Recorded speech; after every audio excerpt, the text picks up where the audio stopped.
First things first, we need to make a run to Home Depot.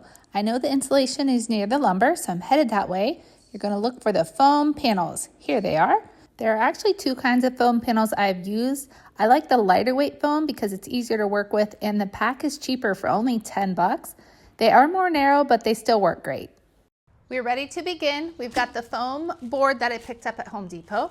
I also have another poster board that I picked up at CVS or Walgreens, one of those just drugstores. But it's not a flimsy poster, it's like the foam board. They only had one of them, so I just picked up one just so you can see there's different ways to do it. The nice thing about the actual foam though is it cuts like butter, so it's a lot easier to cut those. But these are wider, so you have options. The other things that you need, we've got our pictures that we are going to cut out. So I have a few different options. Some I printed on cardstock because they're plenty big, but for the really large designs, I've got my banner that I created in Photoshop and printed at Walgreens. And then you need some kind of spray adhesive. I'm just using Gorilla Glue today. It's Gorilla heavy duty spray adhesive. Scissors to cut out your pictures, and then some kind of knife. Now you can use like an X-Acto knife or a hot knife. This is both. So I've tried all of them. Some of the hot knives come with like a wire in them to do the cutting. And with those, I found it's limited on how far in you can cut.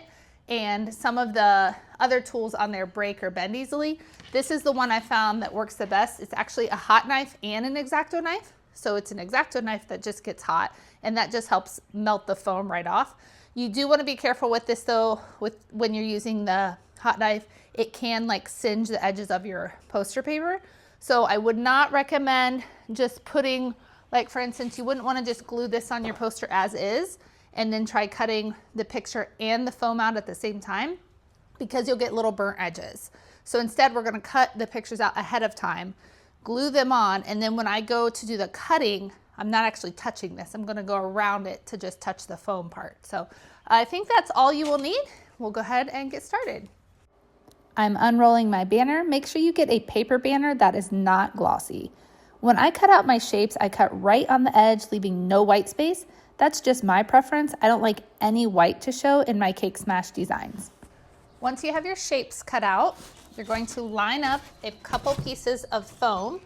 Now, if your shapes are smaller and you only need one piece, then that's fine, but I'm gonna stack these together just like that and just make sure I have enough here, which I do. So it's gonna look like that, but I'm actually gonna glue together my foam board first before I put my picture on there. Now my picture is bigger than the width of these foam pieces, so I actually have to put two pieces together.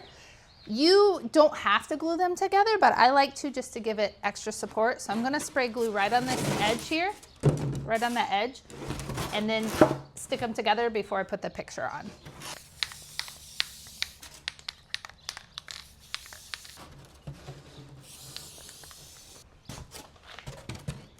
I'm just gonna push them up against each other.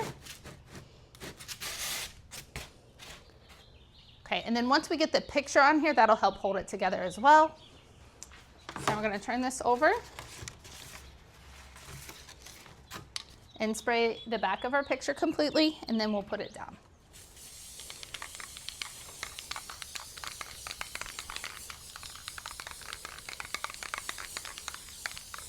Make sure you get the edges, and you don't want to put too much on because you don't want to make it too wet.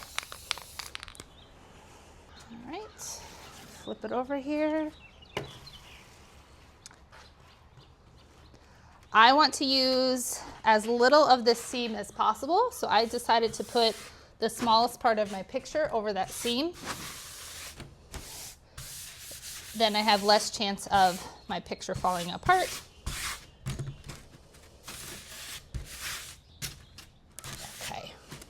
Then I'm gonna let that dry only because I have these two pieces glued together. So I'm gonna wait a little bit before I cut it out. Now we're ready to cut out our foam. You're gonna use an X-Acto heat knife. And when you do this, it's best if you can kind of angle in toward the picture. That way, once it's cut out, you don't have white edges of foam showing.